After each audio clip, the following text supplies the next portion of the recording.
13 day of back to hostel life part 2।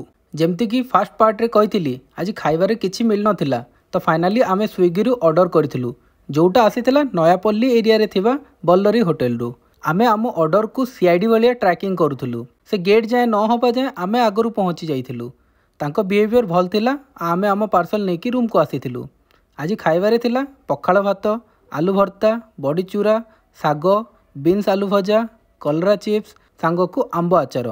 आमे extra छतु पोड़ा order करथिलु जोटा कि तांको होटल स्पेशल आइटम थिला। क्वांटिटी रे छतु पोड़ा आउ टिके बेसी हितिले भल लागि थांता। फीडबैक रिलेटेड कहले 8 आउट ऑफ 10 थिला। मे भी मते बेसी भल लागि पारे काहेकि ना भोक प्रबल थिला। तो वीडियो बने सारी आमे दी भाई लाइक गलु खाइबारे। काली देखाबा आउ एक नुआ वीडियो रे। हाँ, फॉलो करबा को भूलिबेनी। Thank you.